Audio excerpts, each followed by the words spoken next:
Hello everyone, this is Gary Maloney for Sacktown Slam, and I am here to do an NXT review for you, as this week's NXT had a ton of action. So, for your October 4th review, which should have done yesterday, I realize that, but some things just can't be helped. Anyway, we go to the first match, which, was alright, but I don't think it was the best match of the night. You had Nikki Cross and Ruby Riott versus Billie Kay and Peyton Royce. This has been an ongoing feud with these four women. So this is probably the tip of the mountain for them, as I don't see this going on any longer. But we had Nikki is scheduled to be Ruby's partner, but she doesn't come out. Ruby and Billie start while Billie is going to an arm winger. Ruby takes her over and kneels her in a single leg drop. Billie scurries to the corner to tag out. Ruby rolls Peyton up for two before body slamming her. She knocks Billie off the apron and gets to onto a senton. Billie comes back in, counters Deadly Nightshade, and drops Ruby on her face. The iconic duo tag again, taking time to talk smack. Ruby takes a hard whip to the corner, tag to Billie, and then they hit a double front suplex for two. Billie clubs Ruby as Nikki strolls in through the crowd. Yeah, she was like really creepy, like, ooh, spooky, like, I'm gonna sneak them up on them and then get a 3 count, ooh, spooky and not obvious. Tag to Billie and they hit a double front suplex for two. Ruby gets an opening and Nikki gets on the apron. Nikki offers her a hand and Ruby reluctantly tags her in. Nikki comes in hot, hitting everything moving, but she hits a crossbody on Billie, followed by a reverse DDT. Peyton breaks up a pin and sends Ruby outside. Billie tags out and Peyton drives Nikki's face into Billie's knee for a close near fall. Nikki chants "Erupt." Ruby trips up Peyton to break up another tandem move, and Nikki rolls Billie up for two. Nikki counters a slam and gets on Billie's back with a sleeper style move. Ruby tags herself in and comes off the top with a double missile drop kick. Ruby picks up the win with a Pele kick. The win wasn't all that impressive. It didn't have anything fancy to it. It was just good old-fashioned wrestling. So, it's women that know how to wrestle, which you don't see much of in this era. So, I think that these four come a long way. Nikki is probably the furthest than any of them, considering she's been in the ring with Asuka, and Ruby has as well. The four of them have all been in the ring with Asuka, but Nikki was the one that gave her the most run for her money. So, we'll see what happens there. A video package of Lars Sullivan's attack on Oni Lorcan last week was shown. Sullivan was interviewed at the Performance Center about Danny Burch challenging him to a match. Lars said that he's in control of everything and that his opponents are afraid of his power. He told Burch to be in control of his fear when he wrestles him next week. Raw! Man, Lars Sullivan, though, in real life, that's a scary son of a bitch. I will tell you right now, he is in that league with McIntyre and Bobby Lashley and freaking Brock Lesnar and just every other big SOB that you have ever seen. Then you had Lio Rush versus Aleister Black.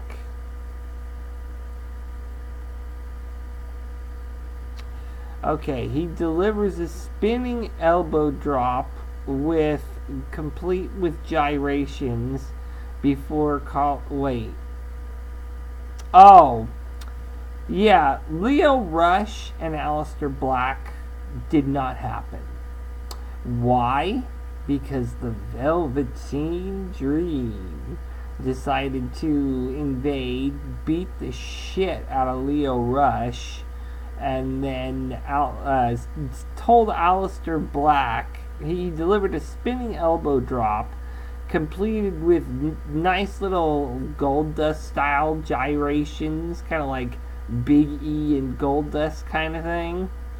And then he leaves looking at Black and says, "What's my name? What's my name?" And Black just sits there with his legs crossed in the ring, with his I look like I'm a stoner bit. But then that was pretty much it for that one. I think the big takeaway here is that they're furthering Aleister Black and Velveteen Dream. So I didn't put a lot of stock in Velveteen Dream, but I feel like now he's starting to develop that persona that we've all waited so long to see. So this is a good thing. I mean, I wanted to see Lio Rush because I've heard so much about him, but looks like we'll be waiting for another time for him. He'll probably get a shot in the coming tapings. But yeah. Then we got our very first match at Full Sail with Kairi Sane versus Aaliyah. Now, Aaliyah's no slouch, I'll tell you that much, and she made that very clear in this match. Kairi Sane didn't just run away with it. Kairi wins an early exchange and goes for a headlock. Aaliyah fights out and eats a running forearm. Kairi sends Aaliyah to the corner, but Aaliyah turns it around to pick up a 1 count. Snapmare and kicks to the body by Aaliyah, who is working heel. She hits a rolling neck snap for 2, backbreaker into a bow and arrow by Aaliyah. Aaliyah faces off big strikes, but wastes time taunting. Kairi catches her with a spear for 2, and that's always the interesting thing. The women in spears. Kairi's not that big. She's like, I don't think she's 6 foot. So her spear is probably pretty fast and pretty deadly. Well, not deadly, but, effective. Anyway, chops by Kairi and a running shoulder blocks before a sliding forearm, which looked badass because she just ran, and her opponent, Aaliyah was already in the corner, and she ran at her and then did a baseball slide out of the ring and just elbow dropped her like that. It looked awesome. She is going to be a much needed injection of good wrestling skill in this women's division. And that's why you have these tournaments, Vince, because these tournaments, bring better talent. Anyway, Kairi Sane motions for the elbow and nails it for the win. Winner, Kairi Sane. Very good match. Short, sweet, concise. Aaliyah didn't job, so that was a good job for her. But I have to say that it could have been better, in all honesty. Then you had Drew McIntyre versus Roderick Strong. This was a good match. I can't say it any better. I mean, this is what you would expect from a Hell in a Cell match. What you would expect from a guy that is most likely moving up, or at least up on the food chain in NXT.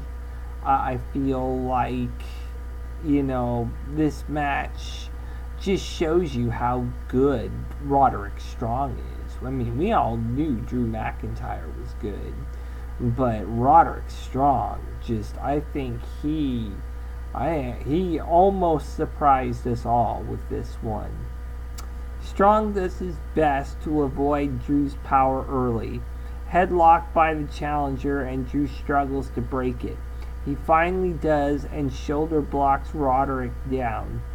Commercial. Drew gets thrown to the corner and Strong hits his shoulder thrusts. Drew kicks him in the gut to stop a leapfrog.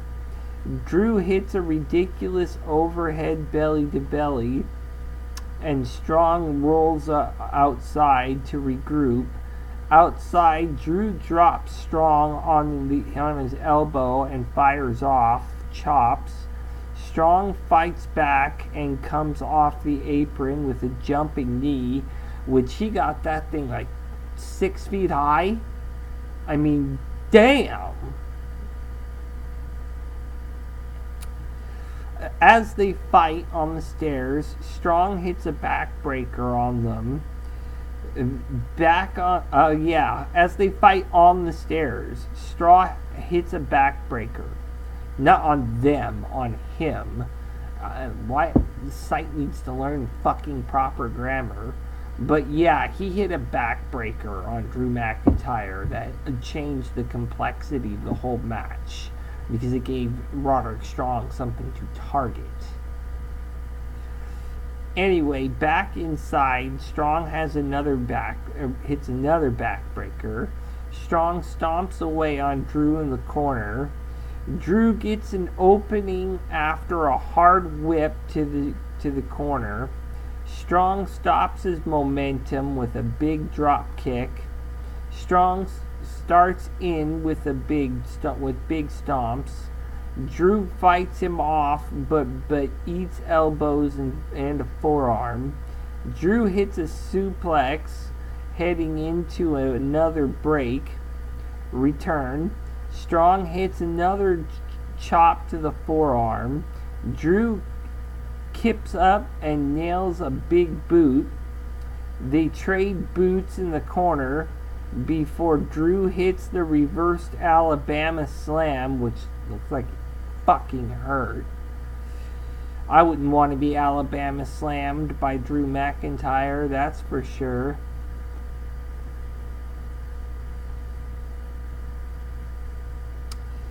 Then Strong gets in some shots.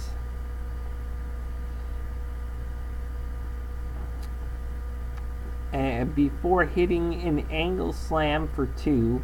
Strong hits Drew in the knee, but runs into a pop-up spine buster for 2. They end up fighting up top, and Strong delivers a superplex for a near fall. Drew calls Roddy to bring it on, and they trade chops. This turns into a hockey fight, which they were throwing punches at each other really good. Before Strong nails the Gibson driver for 2, Drew hits a short headbutt, but both men are down. And the headbutt is what changed the complexity of the whole match, because when he hit him, you could hear like he hit him hard, like bam, kind of hard. He hits an avalanche air raid crash, and that's still not enough.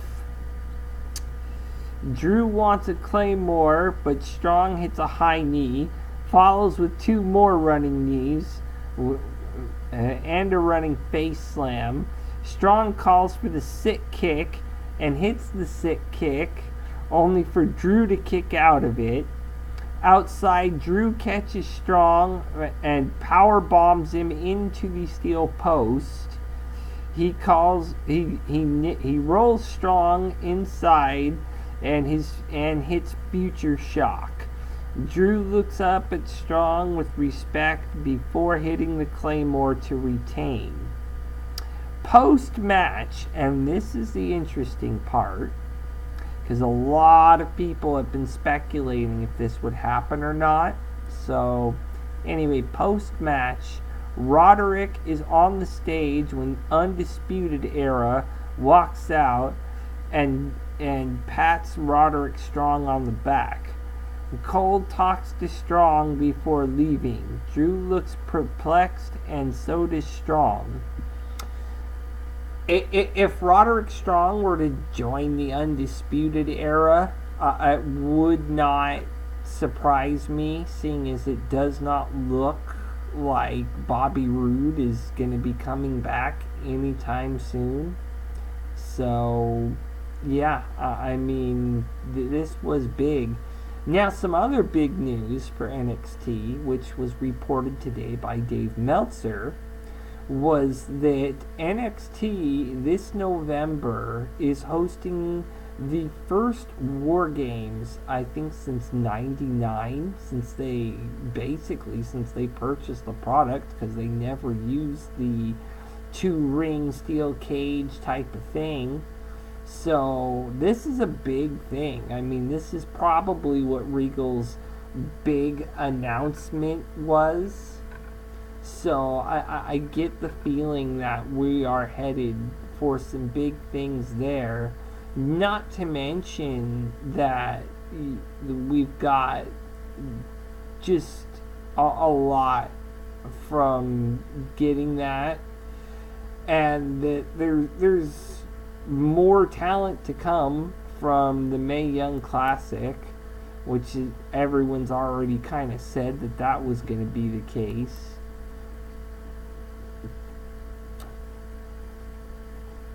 Yeah, apparently the reason why Styles hasn't been on TV lately is because they want him in dark matches so people will stay for 205 Live. What a crock of shit. And this has been reported by Dave Meltzer also, which that's hilarious. Like, if 205 Live, if Enzo was raising the bar, you know what I mean? Obviously, the bar ain't raised that much if you need AJ Styles to be there. So, it's just ridiculous.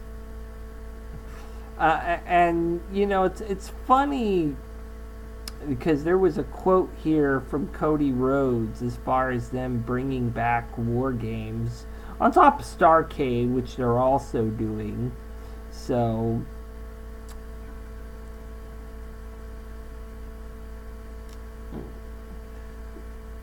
let's see. Cody Rhodes wasn't mad about the use of War Games and expected that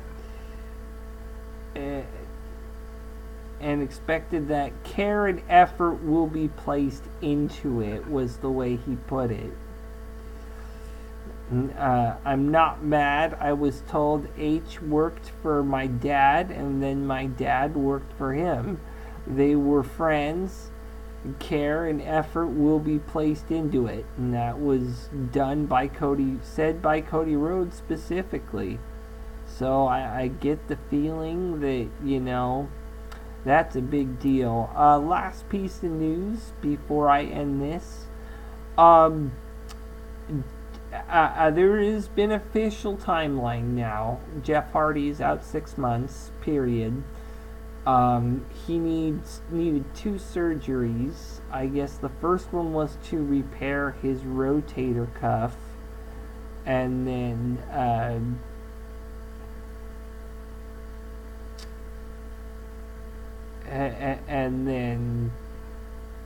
he was also dealing with a knee injury, but it doesn't need surgery, and that he will go under the knife next week to repair a torn labrum and is expected to miss at least 6 months, which, if you think about it, that's October, November, December, January, and February, and March.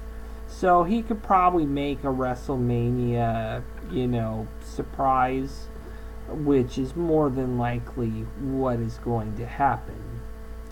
So, I am Gary Maloney, and this has been Sacktown Slam, and I am signing off.